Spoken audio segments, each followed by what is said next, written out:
तो लग रहा है फाइनली डब्ल्यूडब्ल्यू वालों को ये बात समझ आ गई कि वो ब्रे वार्ट का कचरा कर रहे हैं। दैट्स व्हाई कंपनी कर रही है कंसीडर द फील्ड की रिटर्न। लेकिन उसमें भी एक नया ट्विस्ट आया है सामने। गंथर बनने वाले बहुत ज्यादा जल्दी लॉन्गेस्ट रेनिंग चैंपियन आने वाले स्मैकडाउन की शो के अंदर। The American nightmare Cody Rhodes भी आएंगे मंडे नाइट रॉ से। रिसेंटली हुई रॉ की रेटिंग अब सीएम पंक की रिटर्न भी हो चुकी है ऑफिशियली अनाउंस। और भी कुछ न्यूज एंड अपडेट जानने के लिए मिलेंगी तुम्हें इस वाली वीडियो के अंदर। So hello everyone and welcome back to new video. देखो जो ब्रे वार्ट का रिसेंट में नया कैरेक्टर आया था सामने, जो भी अंकल हाउडी वाउडी पता नहीं क्या वो कुछ था, तो फैंस को टू बी ऑनेस्ट पसंद आया नहीं था। इवन वो ढंग से चीजों को ड्रॉ भी नहीं कर पा रहा था। तो लग रहा है फाइनली डब्ल्यूडब्ल्यू कंपनी के थोड़ा सा दिमाग आया, क्योंकि उन्हें ऐसा लग रहा है कि फील्ड का कैरेक्टर ज्यादा बेटर था। अब क्या कुछ पूरी न्यूज एंड अपडेट है उसके बारे में डिस्कस करेंगे। एंड जैसा मैंने कहा और भी कुछ न्यूज इस वीडियो के अंदर। So without wasting any time let's begin this video. लेकिन देखो पहले मैं वीडियो को शुरू करने वाला हूँ recently Monday night raw episode की रेटिंग्स या फिर कह लो व्यूअरशिप के साथ में, जो रिसेंटली वो रॉ का एडिशन था। ये नाइट ऑफ चैंपियंस के बाद डब्ल्यूडब्ल्यू का पहला शो था। और अगर मैं बात करूँ कि शो पर जो व्यूअरशिप है वो क्या रिसीव हुई है, तो जो रेटिंग्स है पिछले हफ्ते के मुकाबले और भी ज्यादा डाउन जा चुकी हैं। पिछले हफ्ते व्यूअरशिप आई थी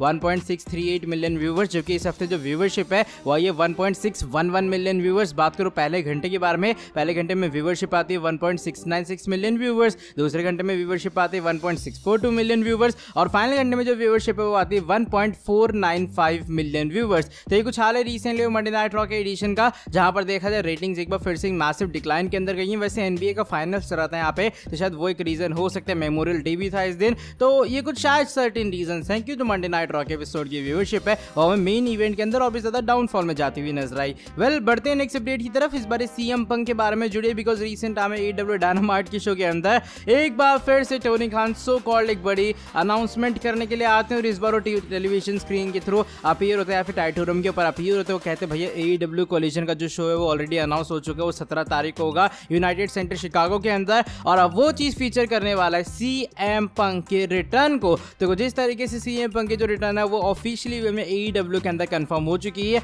बहुत सारी कंट्रोवर्सीज हुई, बहुत सारा ड्रामा हुआ, बहुत सारे ड्रामेबाजी हुई, लेकिन फाइनली एईडब्ल्यू कंपनी ने अब सीएम पंक की जो रिटर्न है वो ऑफिशियली वे में अनाउंस कर डाली है। And yes, punk is officially back in AEW. इसको लेकर तुम्हारा क्या ओपिनियन है शेयर करना कमेंट सेक्शन में। वैसे जब ये अनाउंसमेंट तो मैंने काफी सारी वीडियोस देखी है, देखने में ऐसा लग रहा था कि वेन्यू के अंदर थोड़ा मिक्स्ड रिएक्शन है। मतलब लोग चीयर भी कर रहे थे, लोग बू भी कर रहे थे इस अनाउंसमेंट को लेकर। लेकिन CM Punk is back. Let's see internet क्या रिएक्शन देता है, तुम लोग बताना अपना ओपिनियन कमेंट सेक्शन में। एंड अब चलो बढ़ते हैं आज की हमारी नेक्स्ट अपडेट की तरफ। और जो नेक्स्ट न्यूज है वो इस बार दी अमेरिकन नाइटमेयर कोडी रोड्स और अपकमिंग फ्राइडे नाइट स्मैकडाउन के एडिशन के बारे में जुड़ी है। बिकॉज रिसेंट में जो वेन्यू पे आने वाले स्मैकडाउन के शो का वो ये बात एडवर्टाइज कर रहा है कि कल स्मैकडाउन के शो के अंदर हमारे अमेरिकन नाइटमेयर कोडी रोड्स भी अपीयर हो सकते हैं। वैसे स्मैकडाउन कल नहीं परसों होने वाला है, लेकिन होता है कि रिसेंट में जो वेन्यू को तुम लोग पूरी वेबसाइट का स्क्रीनशॉट देख पा रहे हो, यहाँ बताया गया भैया रोमन रिंस अपने 1000 दिन सेलिब्रेट करेंगे। केविन ओवेंस, सामी ज़ेन, बियांका बिलेर, रूसो ये सभी होने वाले हैं। लेकिन अगर तुम नीचे वैसे एडवर्टाइजमेंट पुराने, बिकॉज रॉ वो में चैंपियन बियांका बिलेर लिखे, जबकि वो आस्का बन चुकी हैं।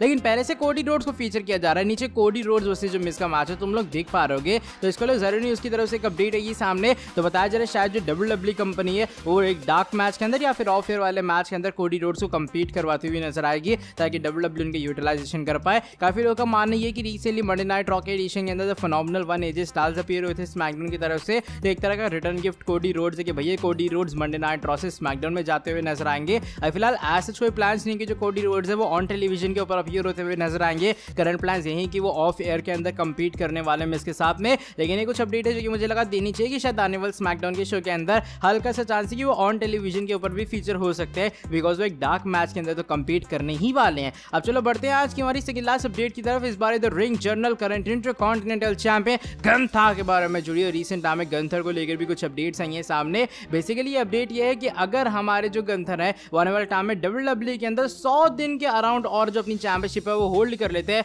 तो वो हॉन्की टॉन्की मैन का जो लॉन्गेस्ट रेनिंग इंटरकॉन्टिनेंटल चैंपियन का रिकॉर्ड है फाइनली ब्रेक करते हुए नजर आएंगे। यप, एकदम सही सुन रहा, अगर मैं गलत नहीं, जो उनका रिकॉर्ड है वो 454 डेज के अराउंड था और गंथर के अराउंड सिर्फ 95 से लेकर 100 दिन के आसपास बाकी। जैसे गंथर इतने सारा जो मार्क है वो भी क्रॉस कर लेंगे। और आई गेस सितंबर वो मंथ होने वाला है जहां जो गंथर है वो हमारे लॉन्गेस्ट रेनिंग इंटरकॉन्टिनेंटल चैंपियन बन सकते हैं। ओवरऑल समर स्लैम के प्रीमियम लाइव इवेंट इन सभी जगह पे जो गंथर है उन्हें अपनी चैंपियनशिप को रिटेन करना होगा। Then the Gunther will be the history maker, the longest reigning intercontinental champion in WWE history. ये कुछ मैसिव रिकॉर्ड होने वाला है। आई मीन अगर गंथर ये रिकॉर्ड बना पाते हैं तो भाई बहुत बड़ी वाली बात होने वाली, बिकॉज गंथर कितने सारे लेजेंड्स को, कितने सारे बड़े सुपरस्टार के जेरिको, मिज, डॉल्फ जिगलर, इन सभी को सरपास करने वाले एज इंटरकॉन्टिनेंटल चैंपियन। तुम्हारा क्या ओपिनियन है इसको लेकर? क्या तुम्हारे हिसाब से गंथर डिजर्व करता करते हैं लॉन्गेस्ट रेनिंग चैंपियन है ना। अब चलो बढ़ते हैं आज की हमारी नेक्स्ट एंड फाइनल स्टोरी की तरफ। इस बार द फील्ड ब्रे वार्ट के बारे में जुड़ी है एंड फाइनली अगर ये रिपोर्ट सही है मैं तो यही कहूंगा कि WWE वालों के दिमाग आ गया, उन्हें पता लग गया द फील्ड का कैरेक्टर बेसिकली हो जैसा मर्जी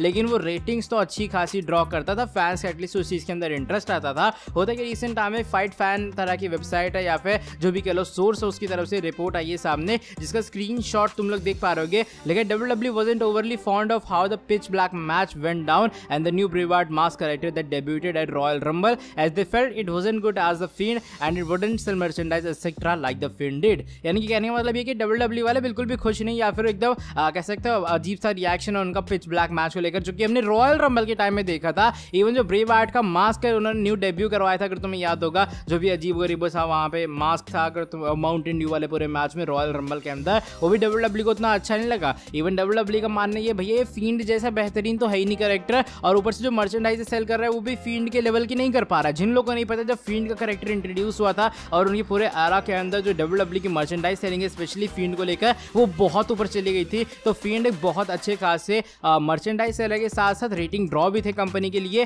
क्योंकि अगर तुम देखोगे उनके यूट्यूब पे views 30 million 40 million 10 million 15 million 2-3 million ऐसे आ रहे थे। एटलीस्ट जो व्यूवरशिप है या फिर WWE की जो रेटिंग्स है ऑनलाइन बहुत अच्छी ड्रॉ हो रही थी और मर्चेंडाइज सेलिंग तो एकदम मस्त हो ही रही थी और फैंस का अच्छा खासा इंटरेस्ट भी था यार फील्ड कैरेक्टर के अंदर। तो WWE सोच रही कि उन्हें एक बार फिर से फील्ड कैरेक्टर को वापस लाया जाए, बिकॉज ये जो कैरेक्टर है वो ना फील्ड जितना इंपैक्टफुल और ना ही जो उतनी मर्च है वो सेल कर पा रहा है। अच्छा, जब ये जो रिपोर्ट है या फिर जो आर्टिकल है वो स्पोर्ट्स कीड़ा पोस्ट करता हुआ नजर आया तो उसके नीचे जो WWE के आर्टिस्ट है जो कि फील्ड वगैरह का मास्क बनाया करते थे जेसन बेकर, वो एक कमेंट करते हुए नजर है, उसका स्क्रीनशॉट तुम लोग देख पा रहे होगे। वो लिखते that might be little difficult considering that all the mask moulds were destroyed last year. उनका कहने का मतलब ये कि भाई हो सकता है ये जो चीज है वो सुनने में हल्की सी डिफिकल्ट लगे, कंसीडरेशन में ना हो कि फील्ड वापस आए, बिकॉज जितने भी मास्क के मोल्ड्स थे या फिर जितना भी ड्राफ्ट था वो लास्ट ईयर पूरा का पूरा डिस्ट्रॉय कर दिया गया था कंपनी के थ्रू या फिर जेसन बेकर के थ्रू, ऐसे कुछ कहना उनका। यहाँ पे मान लो फील्ड के जितने भी सैंपल्स या फिर फील्ड के जितने भी मास्क वाली चीजें जितने भी सारे एलिमेंट उसके अंदर लगते हैं वो सभी डिस्ट्रॉय हो चुके हैं। इसका मतलब ये शायद फील्ड का कैरेक्टर वापस तो आ सकता है लेकिन हो सकता है मे भी एक न्यू कैरेक्टर के साथ में न्यू मास्क के साथ में अपीयर होता हुआ नजर आए। वैसे यहाँ पर लोगों ने कहा भैया मास्क एक बार फिर से बन जाएगा तो जो मोल्ड वोल्ड है उसके जलने की तो कोई बात ही नहीं है कि जो खत्म हो गया हमारे फील्ड के मास्क वो तो दोबारा बन ही जाएंगे। लेकिन ओवरऑल ये अच्छी न्यूज़ है कि फाइनली WWE को इस बात का थोड़ा रियलाइजेशन है, थोड़ा उन्हें वर्थ पता लग रही है फील्ड की, और उन्हें ये पता लग रहा है हाँ भाई जो फील्ड का कैरेक्टर है वो एक्चुअल में 1000 टाइम बेटर था इस वाले कैरेक्टर से, क्योंकि इस वाले कैरेक्टर ने तो ब्रे वायट की हाइप को ऐसी तैसी करके रख डाली है। चलो बाय द वे इस वाली वीडियो को मैं यहीं पर एंड कर रहा हूँ। अगर तुम्हें ये वाली वीडियो पसंद आई है वीडियो को तो नीचे लाइक कर देना है, साथ ही में जो लोग चैनल के ऊपर नहीं हो सब्सक्राइब नहीं किया सब्सक्राइब करना चैनल को। तुम्हें क्या लगता है फील्ड की एक बार फिर से कमबैक होना चाहिए या फिर नहीं बताना कमेंट सेक्शन के अंदर। एंड हाँ, साथ ही में जो लोग चैनल के ऊपर नहीं हो सब्सक्राइब नहीं किया सब्सक्राइब करना चैनल को, बेल नोटिफिकेशन को करना ऑन। और अब मैं तुमसे मिलता हूँ आगे नेक्स्ट वीडियो के अंदर बहुत ज्यादा जल्दी। Till then bye bye, take care.